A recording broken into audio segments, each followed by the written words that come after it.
Os encontros do Sempre um Papo são gravados e postados no canal de YouTube do projeto. A presença no teatro autoriza o uso das imagens e posterior difusão. Itamar Vieira Júnior é autor do romance Torto Arado, publicado em 2019, vencedor dos prêmios Leia, Oceanos e Jabuti. Também é autor dos livros de contos Dias, de 2012, A Oração do Carrasco, de 2017, e Doramar ou a Odisseia, Histórias, de 2021, sua mais recente publicação. Além de escritor, Itamar é geógrafo e doutor em estudos étnicos e africanos pela Universidade Federal da Bahia. Afonso Borges é jornalista, gestor cultural e escritor. Criou, em 1986, o projeto Sempre um Papo, em 2012, o FLI Araxá, Festival Literário de Araxá, e, em 2021, o FLI Itabira, Festival Literário de Itabira, dos quais também é curador. É comentarista da Rádio Alvorada FM com o programa Mundo Livro. Tem 6 livros publicados, entre eles o infantil, O Menino, o Assovio e a Encruzilhada, e o de contos Olhos de Carvão. É curador do portal Mundo Livro e atualmente integra o Conselho de Cultura da Associação Comercial de Minas Gerais e a vice-presidência do Conselho da Organização Social SP Leituras, Associação Paulista de Bibliotecas e Leituras, sediada em São Paulo. Contaremos esta noite com as intérpretes de Libras Lilian Ola e Cleudi Pereira. Convidamos ao palco o escritor e o mediador para darmos início ao bate-papo. Obrigada.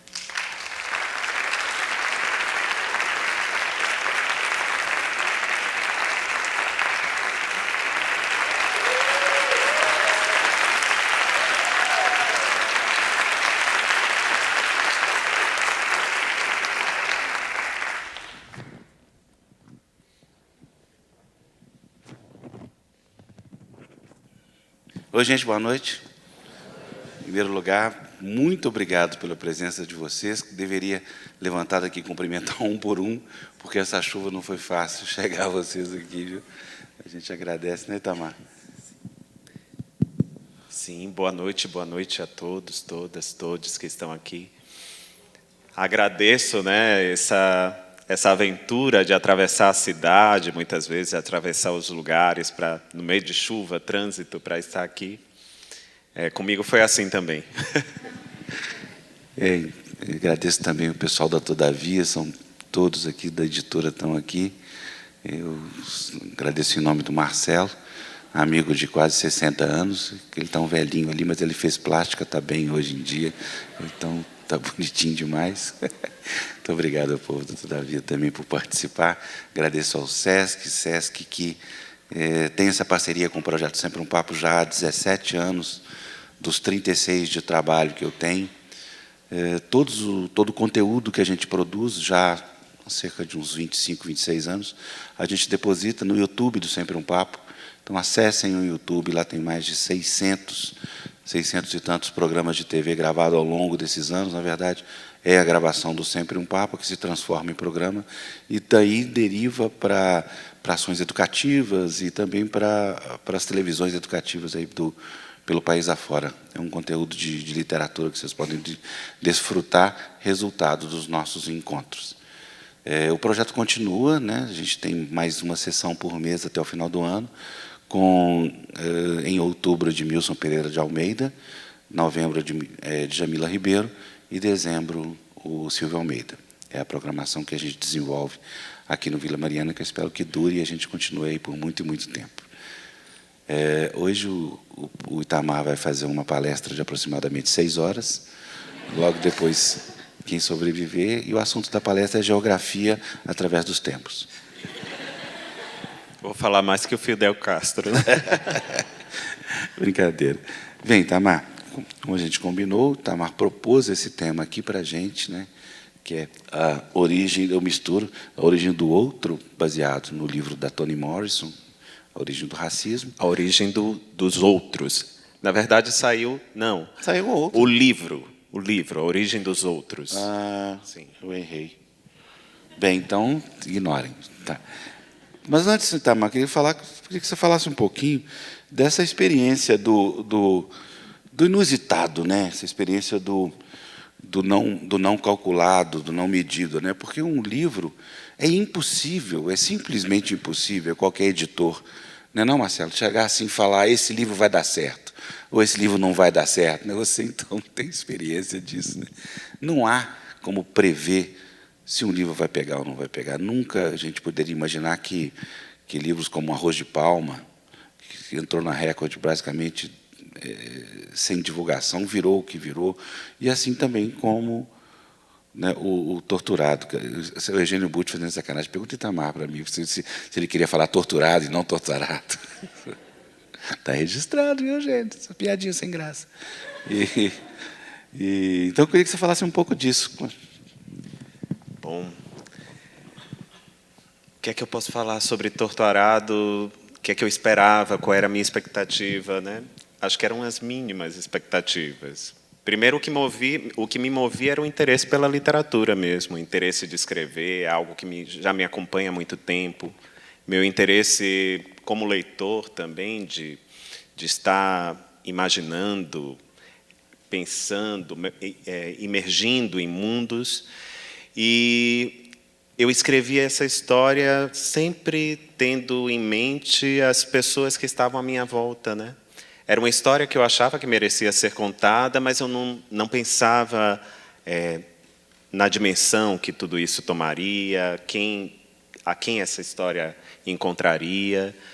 E hoje eu fico... Bom, muito do que eu sei sobre isso, né, sobre esse movimento que o livro tem feito, é por conta dos leitores, né, o que os leitores têm falado sobre essa história, têm dito sobre essa história, porque parece que é um livro que, de alguma maneira, furou uma bolha, né? Acho que o interesse das pessoas pela literatura, de alguma maneira, foi além do que se conta ali naquela história, né? do que está ali projetado. Porque não é necessário que a pessoa seja negra para ter uma compreensão da história que é contada ali. Não é necessário que essa história circule apenas em um meio. Eu passei uma coisa tão engraçada, vou aproveitar que estamos nesse período eleitoral tão conturbado, né? Eu mantenho redes sociais, algumas, porque não seria impossível manter todas, embora o Afonso fique me atormentando para ter um Twitter. Tem que ter um Twitter. Mas eu mantenho algumas, e às vezes eu falo com as pessoas quando é possível, respondo uma mensagem. Há muita mensagem de carinho, né? Acho que esse livro toca muito nessa questão com o leitor. Mas aí eu recebi uma mensagem há algum tempo de uma pessoa que tinha feito muitos elogios, e eu publiquei uma foto no Instagram, e depois compartilhou no Facebook. Eu marquei uma foto, eu marquei uma foto com um candidato à presidência da República. E aí essa pessoa veio falar comigo um pouco decepcionada. Mas é uma história tão bonita, é uma história tão forte. Como é que... Eu não acredito que você esteja neste caminho. E o que foi que eu... Aí eu pensei, mas eu cheguei a duvidar, de uma maneira até preconceituosa, claro. Eu cheguei a duvidar se aquela pessoa tinha lido de fato, ou estava fazendo aquilo só para lacrar, né, como falam. Mas ela falou com propriedade da história e disse assim: eu sei que a gente teve um debate saudável, não foi um debate ofensivo, não é um debate saudável sobre a história, mas ela disse: ali, o que é que eu vi naquela história? Ela fazia uma defesa de um candidato, é tão complicado falar assim desses... Ela fazia a defesa de um candidato e ela dizia assim: eu vi, aquela história fala justamente o contrário. Ela não fala de solidariedade, ela não fala de compaixão, de outras coisas. Ela fala do poder de emancipação das pessoas, de não viver tuteladas pelo Estado. Essa é a explicação dela. De não viver tutelada pelo Estado, ou seja, uma interpretação que de alguma maneira, pode ser equivocada, né? A gente pensa assim, mas que é legítima. Afinal, ela é leitora, ela pode interpretar como ela quiser aquela história. E aí isso me fez pensar mais uma vez de como essa história também se entranhou em lugares que eu não imaginaria que ela poderia ser lida, né? E mesmo que eu não concorde com essa interpretação, é uma interpretação legítima, a partir da visão de mundo, da cosmovisão de mundo daquela pessoa. E é isso, eu acho que é uma história que, de alguma maneira, se conecta com uma história que talvez a gente tenha uma ânsia, uma vontade de ver contada, né? Que é essa história do nosso país, uma história que é muito complexa, que é cheia de motivações, que é cheia de coisas difíceis até de transpor para um texto literário, mas que ainda assim interessa. Eu posso imaginar que ela interessa a maior parte dos leitores, né? E é só isso que me faz pensar, que me faz justificar, Afonso, que fez esse livro encontrar leitores nos mais diferentes lugares do país, né? É engraçado, a Carla Camurati, eu sempre lanço os filmes dela também, principalmente os históricos, e ela fala assim, cinema é diferente, né? O cinema você escreve e 10 anos depois lança, 5 anos depois lança. Então, existe uma distância, nesses 5 anos ela já fez 10 mil coisas, nem lembra da coisa. No seu caso, você escreveu o Torto Arado, e daí para frente, dado essa tremenda repercussão que fez, e por sinal, faço um parênteses para agradecer em nome da literatura brasileira, porque nós que batalhamos pela divulgação do livro durante tantos e tantos anos, né, Marcelo? Temos muita dificuldade para divulgar o autor nacional. A ficção brasileira sempre foi até ali e parou. Não teve o fôlego. Eu acho que o seu livro criou um novo vigor, desenvolvendo um novo interesse do público pelo autor nacional. Isso eu falo em nome da cultura brasileira, não só por mim. Bem, feito esse parágrafo, eu queria saber assim, o que o leitor nesse campo de interação com o seu tema está te ensinando.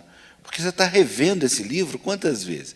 Hoje você ficou 2 horas agora conversando com o Marcelo Tasso, por sinal, faça aqui o registro e protesto público, porque você exauriu, viu, Marcelo? Você exauriu o pobre coitado do Itamar, 2 horas de entrevista. Você poderia repetir, Afonso? Agora ele até me desnorteou, me deixou desnorteado.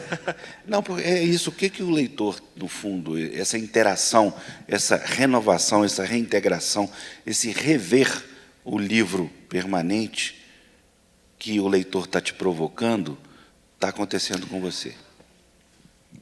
É uma relação bem estranha e, ao mesmo tempo, ela se mostra familiar, porque parece que o que tem movido os leitores para encontrar essa história é justamente aquilo que me moveu a escrever. Eu fico imaginando o Brasil, essa imensidão, né? Uma imensidão social, uma imensidão territorial. E, durante muito tempo, eu tive dificuldade... Eu, que sou um amante da literatura, né? Eu brinco que a literatura é minha religião, que eu tenho imensa fé na literatura.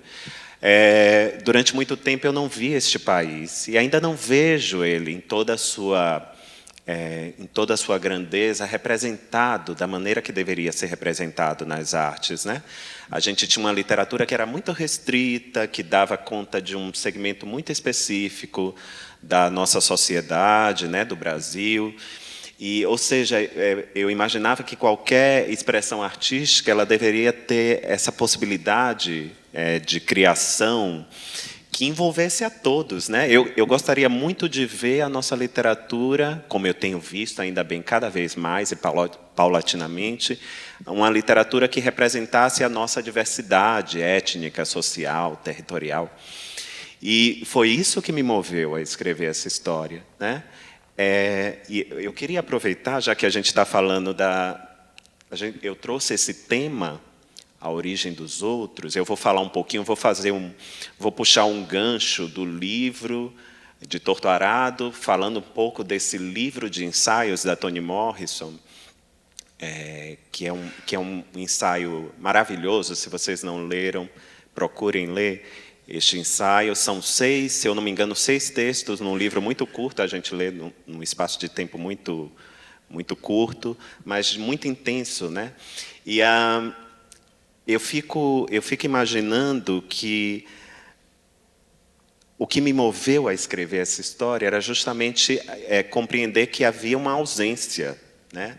A Toni fala, ela diz assim, se você procurou, acho que essa frase é tão batida que até já se tornou célebre assim.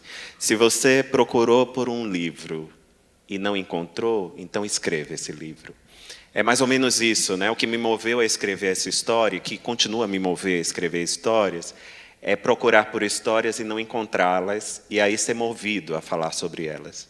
Mas eu queria puxar, Afonso, para o público não se sentir enganado, né, e falar um pouco sobre fazer um link com essa ideia da origem do outro, né, de como o outro se apresenta para a gente, porque nós discutimos, e acho que vamos ter muito tempo ao longo desses encontros do Sempre o Papo, já esteve aqui a Conceição Evaristo, vai estar o Silvio Almeida, que pode falar muito sobre isso, a Djamila Ribeiro, e muitas vezes a gente fica ali concentrado no tema e muitas vezes não imagina, não chega à origem daquilo que a gente costuma falar.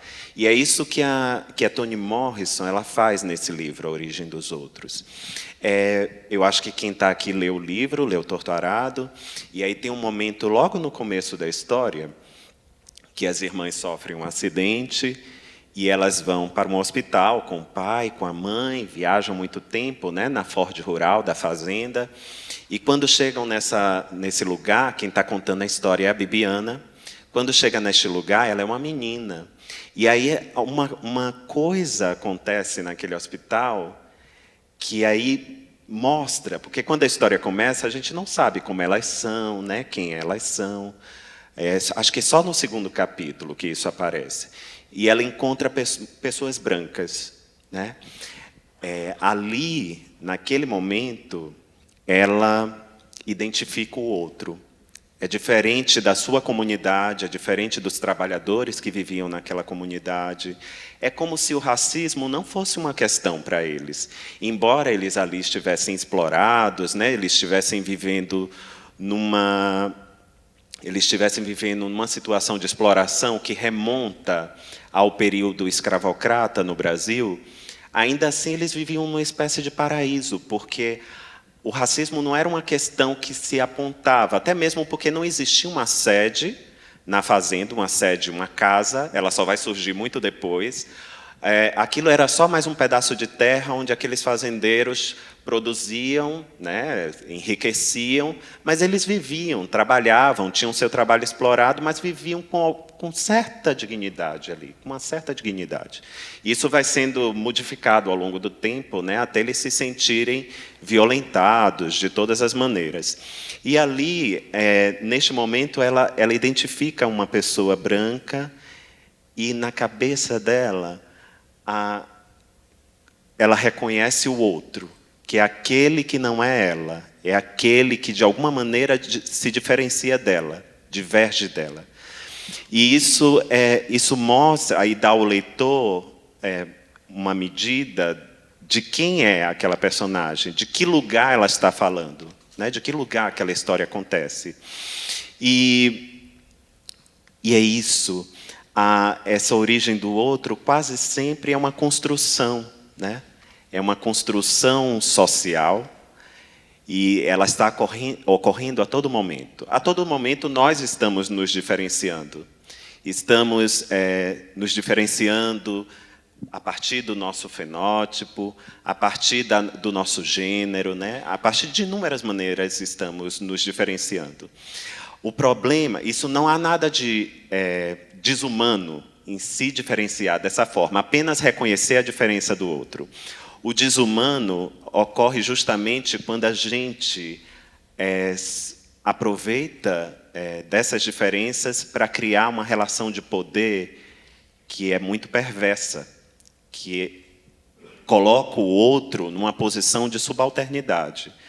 E é dessa maneira que a gente constrói o outro, né? Que nós construímos a nossa visão do outro. A Toni, nesse livro, que é um livro muito forte, um livro assim, maravilhoso, ela também entrega um pouco do seu processo de criação, né? E ela costuma dizer que esse lugar que ela constrói na ficção, né, dela é quase sempre um processo que ela até se apropria disso de uma maneira, cria na tradução foi criada uma palavra nova, né, que é outremização, seria esse processo de tornar aquele diferente no outro, né? E que esse outro vai ser, de alguma maneira, vai ser colocado numa posição desvantajosa numa relação de poder. Mas não tem aí uma questão da alteridade? Mas nesse caso, a alteridade quase nunca é se colocar no lugar do outro, né? A alteridade, a outremização que a Toni Morrison fala é justamente transformar o diferente no outro para subjugá-lo, para torná-lo subalterno. Mas eu acho esse jogo tão interessante porque a gente está lidando com isso a todo momento. E a literatura é justamente o lugar do contrário, né? É o lugar que a gente reconhece o outro, mas também a gente se coloca no lugar do outro. Por quê? Porque quando lemos, eu costumo falar isso sempre, né? Quando lemos, a gente faz uma espécie de pacto com aquele livro, com aquelas personagens, com aquele autor, que se um livro nos engaja na leitura, vamos ocupar o lugar das personagens, né? Então, por exemplo, eu sou um apaixonado por leitura, leio muito, e me interessam histórias que não são somente essas histórias, né? Eu posso ler um livro sobre a sociedade japonesa, eu posso ler um livro sobre a sociedade americana, e mesmo não tendo vivido aquelas experiências, nesse processo de leitura da literatura, eu me coloco no lugar da personagem. E ali eu estou exercendo a alteridade de uma forma positiva, porque eu estou me colocando, embora sejamos diferentes, eu e a personagem, eu estou me colocando naquele lugar a partir das experiências que são as experiências que nos unem, que são as experiências humanas, né? Aquelas experiências que nos unem. Bom, nós todos, independente da nossa origem, independente da nossa cor, do nosso credo, temos alguns atributos humanos que são universais, poderíamos dizer assim, né? Se eu falar com qualquer sociedade sobre dor, mesmo que esse processo não seja sentido da mesma maneira, todo mundo vai saber elaborar, de alguma forma, o que é a dor para ele, né? O que é o sofrimento, o que é o afeto, né? O que seria a solidariedade. Cada uma a sua forma, mesmo assim a gente vai chegar num componente comum, que é aquilo que nos une como seres humanos.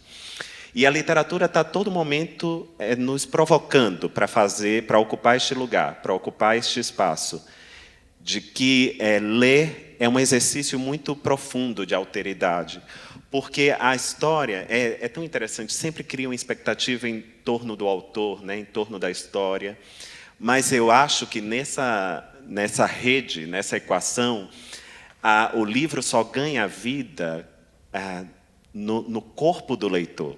É assim que um livro ganha vida. Porque uma coisa sou eu escrever, estou ali interpretando aquela história. Eu gosto de pensar muitas vezes que eu, como autor, eu estou num palco, a página em branco é o palco, e eu estou interpretando as personagens, a vida das personagens com as palavras, né, com os sentimentos, com aquele jorro criativo que vai parar numa história, numa narrativa, na página. Mas, pronto, eu sozinho não sou ninguém, né? A história sozinha ela não tem vida. Ela ganha vida no corpo do leitor. E ganha vida quando o leitor também constrói essa capacidade de se colocar no lugar do outro, no lugar da personagem. Então, por quê? Por que isso? A história sozinha ela está encerrada, ela está dada, eu não tenho mais nenhuma relação com ela, como criador. Mas é o leitor, toda vez que abre o livro, e aquela história ela vai passar por um processo de de revitalização, né? Ela vai ganhar vida de novo a partir da projeção mental, a partir do corpo do leitor, né? É um processo químico, né, que nosso corpo aqui está trabalhando o tempo todo. E muito sensorial também, ou seja, a partir desse ponto de vista de que a história ganha vida no corpo do leitor, o leitor também se coloca neste lugar de compreender o outro, né? De poder ser tocado por aquilo que a história está narrando, né?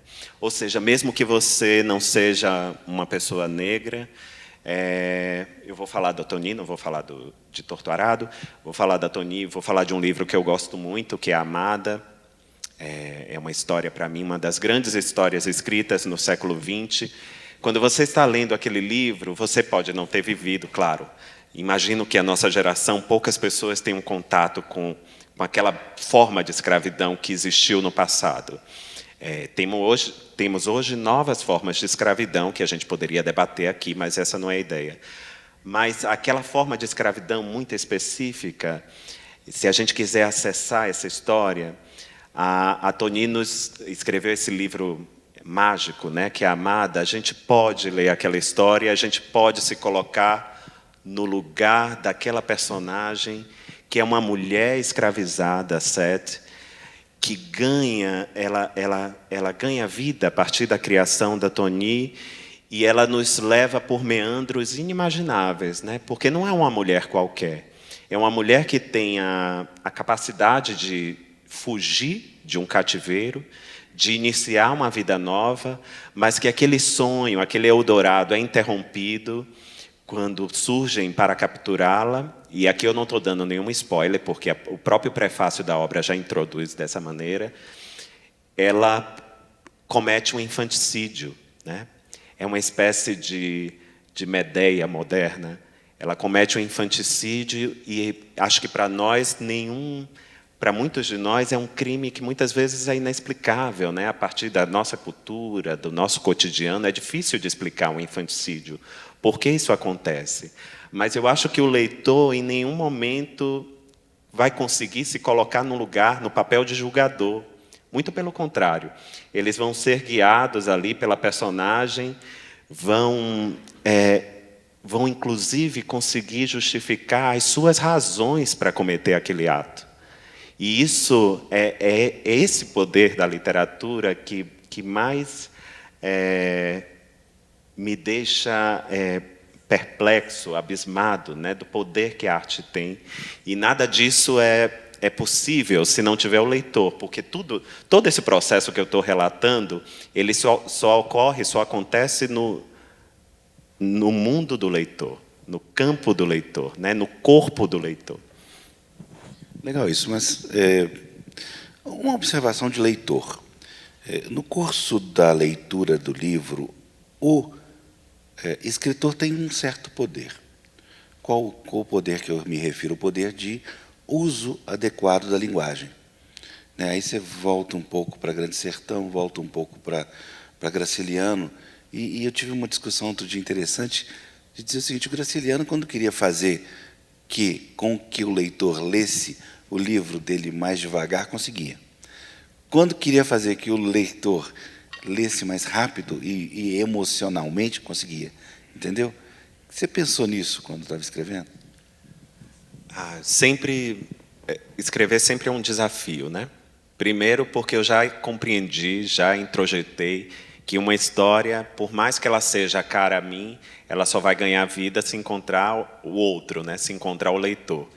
Então, não são escolhas fáceis, né? A escolha criativa, a escolha narrativa, a escolha do texto é uma escolha que, de alguma maneira, eu falei que não projetava a história desse livro para um grande público, mas eu tenho no meu horizonte que este livro será lido, né, por alguém. E o que eu desejo com a literatura é justamente me fazer compreensível. É que essa história, a escolha da linguagem, a criação da linguagem, ela possa ser compreendida por quem vai ler, né? Que eu consiga falar sobre narrar uma história de uma maneira mais simples, mais compreensível possível. E o simples, eu até falei sobre isso hoje à tarde, o simples não quer dizer simplório, né? Mas é uma linguagem que de alguma maneira seja desprovida de artifícios capazes de embotar aquilo que precisa ser comunicado. E que não afastam o leitor, né? Porque se você der bobeira, você afasta o leitor. Porque eu acho que, no fundo, a literatura se presta a isso. É uma maneira de comunicar a vida para o outro. É uma maneira de comunicar a vida para o leitor. E a literatura, a gente fala da literatura, mas estamos pensando na literatura moderna. Se a gente for pensar no que o Antônio Cândido fala no direito à literatura, a gente vai pensar numa visão muito mais alargada do que seria a literatura, que envolve as tradições orais, envolve muita coisa. Eu, por exemplo, com a minha imaginação, que não tem limite muitas vezes, eu chego a pensar que o primórdio da literatura está lá nas cavernas, né? São as inscrições rupestres, ali o que diferencia o que se conversava nas rodas de fogo, alguém sentiu necessidade de registrar aquelas histórias, né, com representações de animais, de lugares, de coisas, e no encadeamento lógico que ali está inscrita uma narrativa. Ali está uma narrativa. E isso de tantos anos, há quantos anos? 40 mil anos que a gente já... É um best-seller que está lá já há muito tempo. Né? 40 mil anos isso já acontece, ou muito mais isso já acontece, e eu chego nos nossos dias e percebo que, na verdade, a razão de existir, né, dessa necessidade de se comunicar, de falar para o outro, ela permanece de outras maneiras. E uma das formas é esta, é pela literatura. Ou seja, é difícil não escrever pensando naquele que será seu interlocutor, depois que você escreve. É aquele que será o leitor, né, e de como essa história vai ser recebida por ele. Cada um vai fazer suas escolhas, cada um tem seus caminhos. Alguns caminhos podem parecer mais óbvios, outros são escolhas conscientes. Eu acho que falar sobre... que escolher uma maneira direta e simples de contar a história, talvez seja aquela que me interessa, né? E aquela que talvez que explique, de alguma forma, os leitores que este livro tem encontrado. Eu vou fazer uma suposição aqui, posso cometer um equívoco, mas eu tenho insistido um pouco nisso, que é as descobertas que essa literatura, eu vou chamar de literatura negra, podemos trocar o nome, essa literatura tem trago para a gente como leitor. Eu já fiz inúmeros debates com a Conceição, inúmeros com Edmilson, com Jefferson, com Djamila e todos eles. Eliane Alves Cruz, com Água de Barrela e tantos livros, né, focados. Tem ali, e eu tenho certeza que o leitor brasileiro está descobrindo, um filão de histórias novas. Histórias, e vou aí também exagerar um pouquinho, e dizer assim, de histórias contadas por gente que não é branca.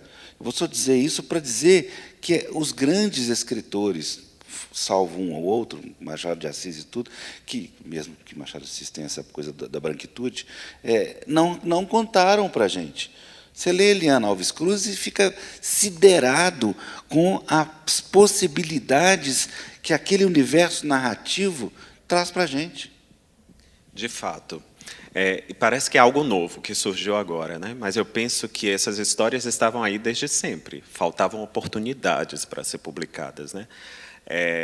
Como no nosso país, nós vivemos um país estruturalmente racista, os autores negros, autores indígenas, não tiveram espaço e poucos conseguem ter espaço hoje. Acho que há uma mudança em curso, uma mudança ainda muito tímida, mas uma mudança consistente, e eu acho que isso é demandado muito pelo leitor, né? É por quem lê, que tem avidez de encontrar essas histórias que foram apagadas, invisibilizadas. A gente tem aí alguns heróis que fizeram isso de uma maneira brilhante, em situações de absurda a diversidade, né? Se a gente for pensar a Maria Firmina dos Reis, que assina, uma mulher no século XIX, escreve um romance, é o primeiro romance, se não me engano, o primeiro romance brasileiro. Ela nem assina como Maria Firmina dos Reis, assina como uma maranhense, né? Ela não podia se mostrar, ela não se sentia confortável de se mostrar, né, como quem era aquela pessoa que escrevia, e deve ter enfrentado absurdos. Era uma mulher negra, né, no século XIX, num país onde a escravidão ainda era vigente, no Maranhão. Ou seja, imagine o que essa autora não passou para ter seu livro publicado. Se a gente for pensar no Lima Barreto, da mesma maneira, né, o Lima foi brutalizado por esse sistema, né, era uma mente brilhante, criativa, pressionado de todas as formas, confinado, inclusive em manicômios. Ou seja, e ainda assim existia, abriram caminhos, né, romperam barreiras. A Carolina Maria de Jesus este caso realmente é algo que merece ser celebrado e mostra que a arte é um milagre, de fato. E é um milagre porque uma mulher que só teve 2 anos de escolarização, uma mulher que saiu de uma comunidade no interior de Minas para trabalhar como empregada doméstica em São Paulo, que foi morar num lugar destituído de todo sentido de humanidade, né? Sacramento, que é um município de Araxá, você imagina. Exatamente. E ela sai desse lugar e vem e é movida por essa necessidade de escrever que nunca deixou a Carolina Maria de Jesus. E eu fico pensando, claro, não foi preciso nem isso, mas em que lugar ela chegaria se ela tivesse tido uma educação formal, se ela tivesse tido as mesmas oportunidades que muitos autores brasileiros tiveram. E eu fico impressionado porque é um livro de tanta força. Recentemente, a Folha de São Paulo nos convidou para, inclusive, escolher livros, né, que representassem o bicentenário da independência, 200 livros para o bicentenário da independência. E o livro da Carolina Maria de Jesus, Quarto de Despejo, foi o mais citado. Ele não foi mais citado ali ela não está como uma mulher, uma autora num lugar de cota, num lugar que talvez tenha sido reservado para ela pelo lugar que ela ocupava na sociedade. É um livro que é admirado e é querido pelo que ele é, né, pelo que ele fala. É um testemunho profundo sobre o Brasil pós-abolição. Não por acaso foi um livro que se tornou um best-seller, porque algumas pessoas liam movidas pela curiosidade, né? Movidas pela necessidade de compreender a história brasileira, como eu acho que as pessoas continuam a ler, mas outras leram porque se reconheceram naquela história. E muitas continuam a ler até hoje. É um livro que foi lançado há mais de 60 anos. E continua sendo muito vendido. Vocês imaginam o que é vender 2.000 exemplares por dia na França na década de 60?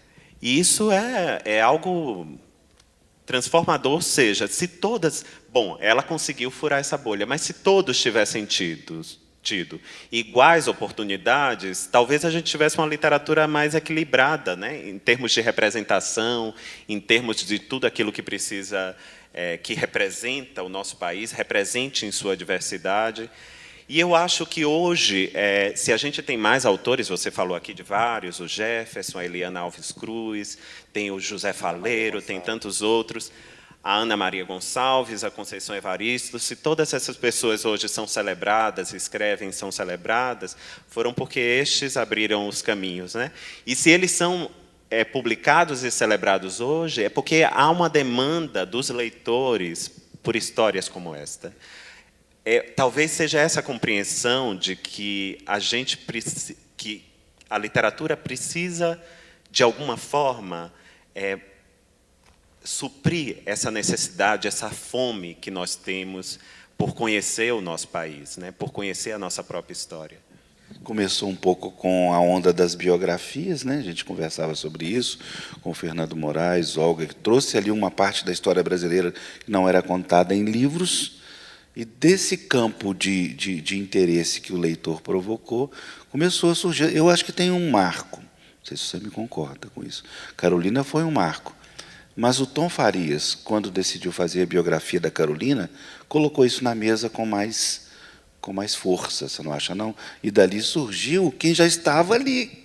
Conceição estava ali há muito tempo, né, editada com edições pequenas pela Malê, né, entre outras, mas elas começaram... Isso criou um campo de interesse diferente, tanto que eu tenho dúvidas se o 200 anos, 200 livros, que foi coordenado pelo Zé Manuel Diogo, um português, eu tenho dúvida se Carolina ganhasse, se não fosse o interesse que o Tom provocou pela biografia da Carolina. Acho que sim. E eu acho... Não acho que você está errado. Eu acho que o interesse pela vida dela, né, se deve pelas circunstâncias que ela criou e por tudo que ela criou. Mas eu acho que também isso não acontece só com uma coisa, não é explicado só por uma biografia que é publicada, não é explicado dessa maneira. Eu acho que nos últimos anos, por mais difícil que possa parecer a vida neste país, acho que fizemos avanços importantes nesse sentido.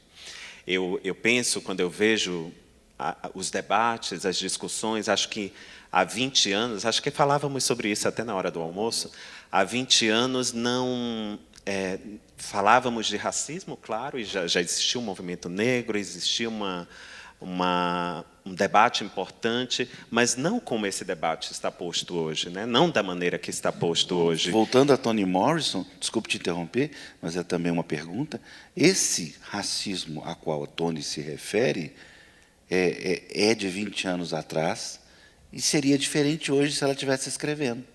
Com certeza.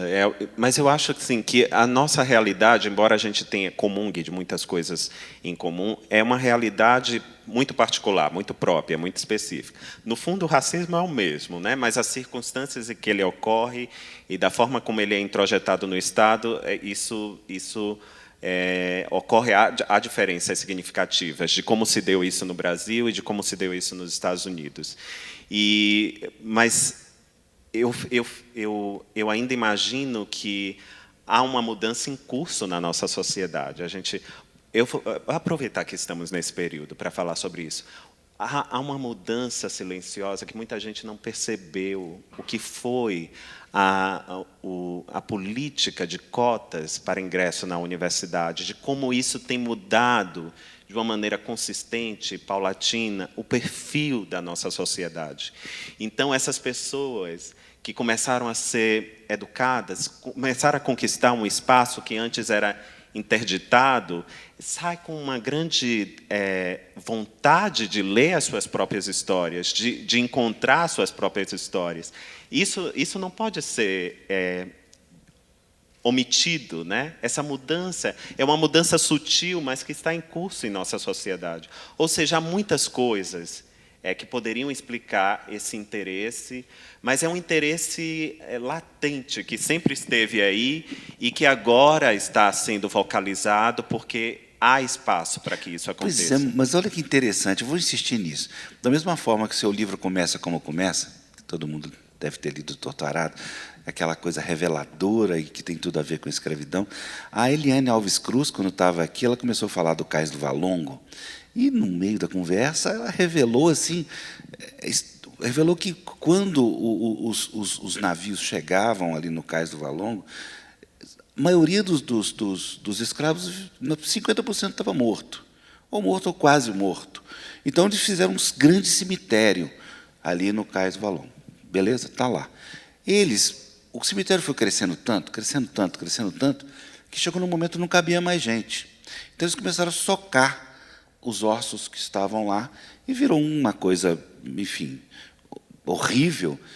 E há pouco tempo, não sei quantos anos atrás, quando eles começaram a revitalizar o Cais do Valongo, eles descobriram que, majoritariamente, os ossos que estavam lá eram ossos de jovens e crianças.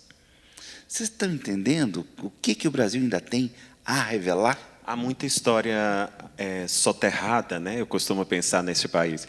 E eu, como servidor público, andando durante tanto tempo, há mais de 15 anos, pelo interior do país, a gente se depara com uma grandeza de vida, de maneiras de viver, com tradições, com tanta coisa que pode explicar um pouco a nossa humanidade, a nossa sociedade.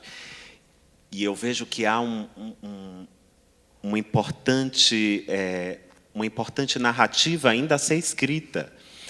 E essa narrativa ela é esperada pelos leitores. Lembre quando eu contei lá no início o que a Toni fala, que já se tornou uma frase célebre dela, né? Se procurou por um livro que conte uma determinada história, ele não apareceu, não surgiu, então escreva essa história. A impressão que eu tive é esta, né? Que há uma história imensa ainda a ser contada, e que, aos poucos, cada um vai se apropriando disso para escrever essa narrativa e, quem sabe, quiçá, né, contar uma história que algum dia a gente possa chamar de história dos Brasis, dos muitos Brasis que habitam esse Brasil. Muito legal. Gente, uma boa noite. Agora a gente tem que... Piadinha sem graça, tá vendo? Falei que eu ia fazer piada sem graça. Vamos abrir para pergunta? Quem quiser fazer algumas perguntas antes dos autógrafos. Vocês chegaram, pegaram muita chuva? Está chovendo muito lá fora ainda, gente? Eu já classifiquei todos aqui de heróis e incluo vocês também, viu? Por estar aqui com a gente. E o Otávio é herói 2 vezes, porque ele me salvou meio-dia da chuva para poder chegar na TV Cultura. Fomos almoçar, teve que sair mais cedo, viu? Cadê a Natália? Cadê a Natália? Tá aí. A Natália teve que sair mais cedo. Aí, 1h30, sagrado, sai o Itamar da chuva, do almoço, volta ele em pânico. Está um mau temporal lá fora. Aí, Ricardo salvou ele. Boa noite, como é que se chama? Boa noite, meu nome é André. Você é o André, por que você está de máscara? O pessoal do SESC tem que ficar de máscara. Desculpa aí, André. Querido.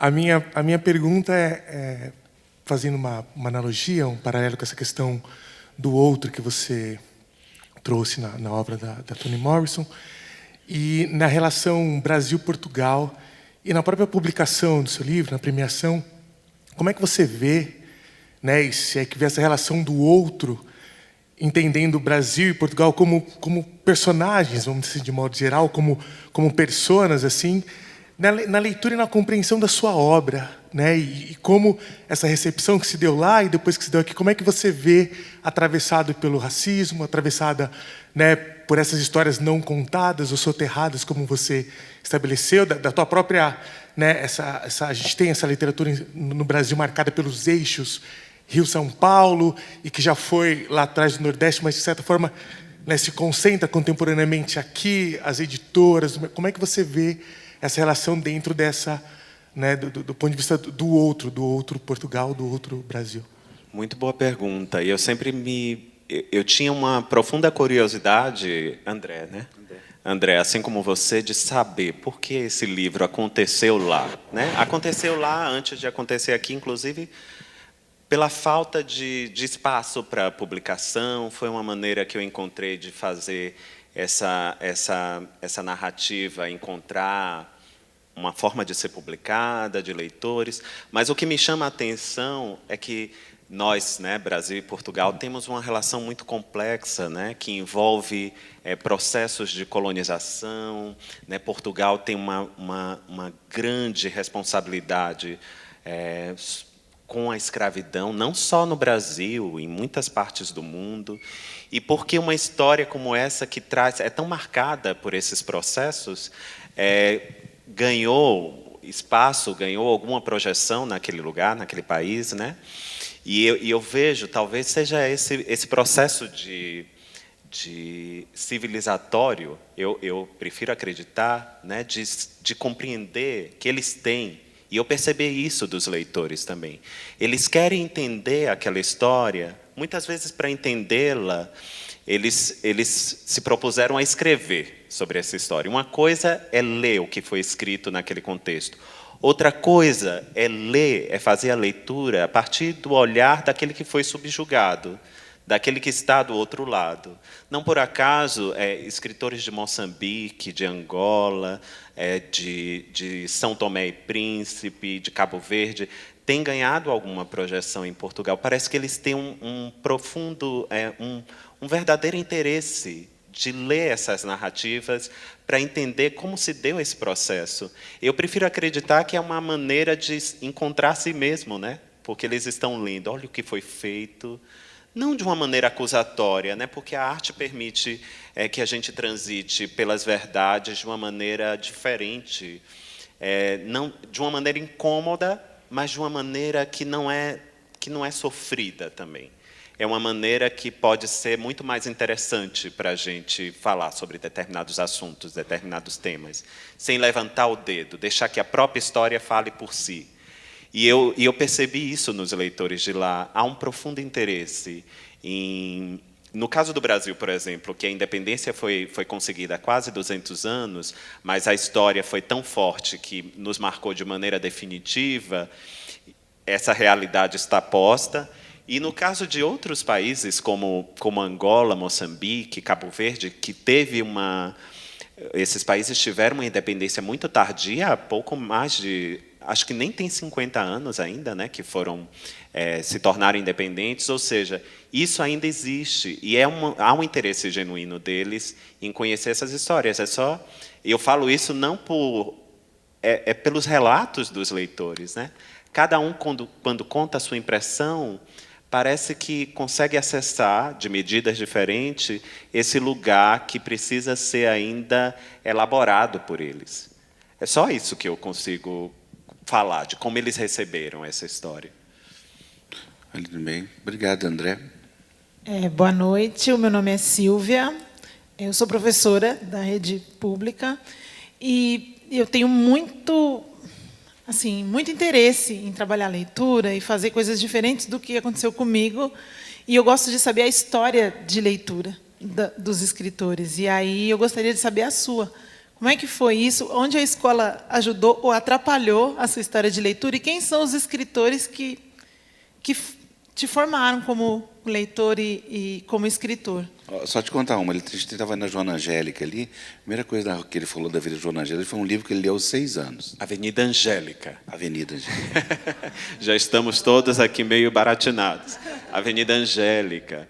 Eu hoje, passando pela Avenida Angélica, fiquei hospedado ali perto, e aí eu lembrava andando com ele, porque a gente teve que fazer o teste, né, para vir, teste Covid, para poder estar aqui.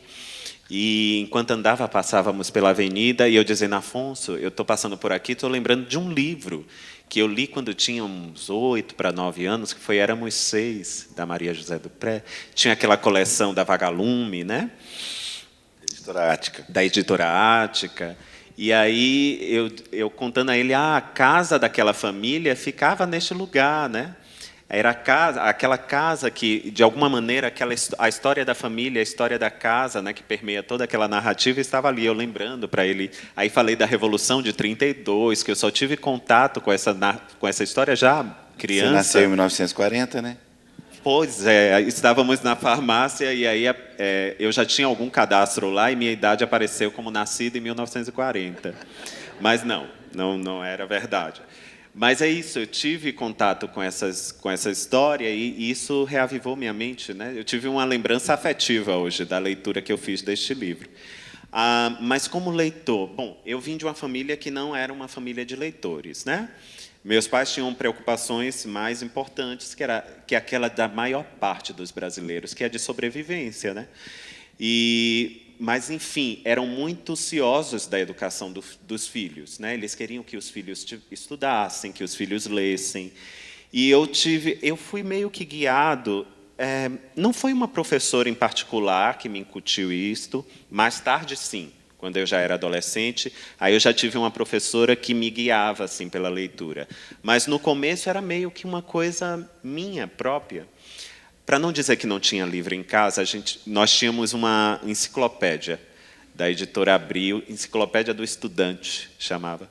E ali eu fui lendo verbetes, acho que eu descobri a biografia do Machado de Assis, uma biografia, era o verbete da enciclopédia, e aí eu quis ler este livro, e não tinha livro, mas tinha um vizinho que estudava numa escola que tinha biblioteca. E eu pedia aquele vizinho, ele retirava o livro, me entregava, na data combinada eu devolvia a ele. E assim foi acontecendo, não foi uma maneira, não foi direcionado, era uma coisa que me capturou desde o início, né? Daquelas coisas magnéticas que muitas vezes a gente não consegue explicar. Esse interesse pela leitura, ele surgiu neste momento, e eu não fui guiado por ninguém nesse momento. Aí eu li coisas que hoje talvez o professor até tenha uma certa regra para apresentar aos alunos, né? Aqueles mais difíceis a gente deixa para depois, os mais, né, aqueles que vão convidar o aluno à leitura, vamos aproveitar isso para convidá-los a ler. Eu fui lendo de uma maneira desordenada. Eu lia Machado de Assis. E aí, bom, acho que o primeiro livro dele que eu li foi Helena. Eu achei aquela história tão cativante, porque era uma história que não acontecia mais, dado num tempo diferente do meu, um país que era diferente do país que eu vivia. Não tinha essa consciência, porque eu deveria ter 10, 11 anos. Mas aquela história me capturou de tal forma que aí depois eu fui ler tudo do Machado. Ele publicou isso, eu quero ler isso. Ele publicou isso, era de uma maneira desordenada, contínua. Depois foi o Essa de Queiroz, da mesma maneira. Ou seja, não tinha referências, eu não construía essas referências de uma maneira seletiva, era uma coisa que acontecia. Aí, já mais tarde, eu deveria ter uns 15 a 16 anos, 15 anos, uma professora Terezinha Cioli, eu morava em Pernambuco esta época. Professora Terezinha Cioli era professora de literatura. E ela já estava muito perto de se aposentar. Ela ainda vive, acho que ela tem mais de 90 anos. Ela estava perto de se aposentar, mas ela era uma pessoa, aqueles professores magnéticos, né, que quando dão uma aula, fazem aquilo que gosta, a gente consegue ver o brilho nos olhos. E ela falava com tanta paixão do Graciliano, da Raquel de Queiroz, do Jorge Amado, que aí aquilo me contagiou de uma maneira que eu fui ler essas histórias todas, né? E cada história que eu lia era uma revolução na minha cabeça, uma revolução na minha vida. Então foi assim, a minha vida como leitor aconteceu dessa maneira. Não foi de uma maneira orientada, ordenada, foi meio caótica. Mas eu acho que foi importante para que eu tivesse um contato muito profundo com a literatura, né, que já me capturou desde cedo. Próxima pergunta. Nós já estamos chegando perto do final, gente. Eu tenho que... Boa noite, como você chama? Oi, boa noite. Meu nome é Évila e eu não tenho bem uma pergunta. Eu tenho, na verdade, meio como um depoimento, que você estava falando sobre como um livro ele ganha vida no corpo do leitor. E eu tive várias experiências lendo Torturado, porque eu sou filha de maranhenses, e maranhenses nascidos e criados nos Lençóis, no Parque Nacional dos Lençóis Maranhenses. Então, a gente constitui um povo originário daquela região. E todo no decorrer da narrativa... Ai, perdão, gente, eu estou um pouquinho nervosa. Fique calma. Mas... Eu que deveria estar nervoso. Olha quanta gente na minha frente. Mas, em todo o decorrer da narrativa, eu já partia de um lugar que eu não estava com tanta autoestima para me reconhecer em locais que eu nunca me vi. E em Torturado foi o primeiro lugar que eu não consegui nem associar com pessoas pretas, porque eu só conseguia ver minha família. A minha avó foi a primeira e única alfabetizadora do povoado da Travosa por 20 anos, assim como Bibiana. E minha família, ela também tem um terreiro de mina, na casa da minha bisa Ana, que também foi o único terreiro da região por muitos anos. E que até hoje continua perpetuando a cultura dos encantados daquela região. E, assim, eu eu não consigo nem dizer em palavras como foi importante eu ter me reconhecido e ter atribuído esse sentimento que é diferente de qualquer outro que eu senti em qualquer outra leitura. E assim, muito obrigada e dizer que eu estou muito ansiosa para continuar um projeto de pesquisa e continuar escrevendo coisas parecidas como você escreveu, e que daqui é só para frente. Que bom, que bom.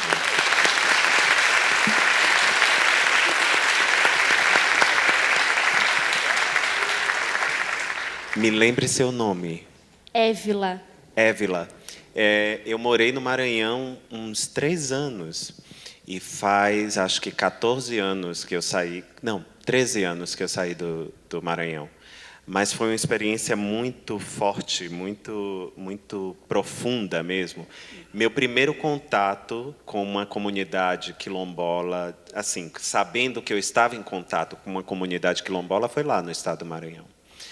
E comunidades indígenas também. Meu trabalho pelo campo do Brasil começou lá. E foi uma experiência definidora, né, daquilo que o que eu queria escrever, né, de um projeto que talvez me acompanhe durante um tempo. Ele pode até mudar lá na frente, mas eu ainda quero escrever sobre essas coisas. E aí, ouvindo você falar, né, lembrando do tambor de mina, né, de tanta coisa, o tambor de mina seria uma espécie de jaré lá no Maranhão, né? É isto, eu acho que eu fui movido pelas mesmas coisas. Você disse que se reconheceu com essa leitura, né? E eu, estando naquele espaço, naquele lugar, parece que eu reconhecia as coisas que tinham sido retiradas de mim, roubadas de mim pela própria história, pela vida, né? Por minha história ancestral. E foi uma maneira também de me reconectar com tudo isso, né? Então, eu me sinto contemplado com sua fala também. Gente, a gente tem que já encerrar. Você não queria fazer pergunta, Otávio? Desistiu? Gente, muitíssimo obrigado. Então, o Itamar vai ficar disponível aqui para os autógrafos. E eu agradeço a presença de todos e passo agora a coordenação para o pessoal do SESC. Obrigado.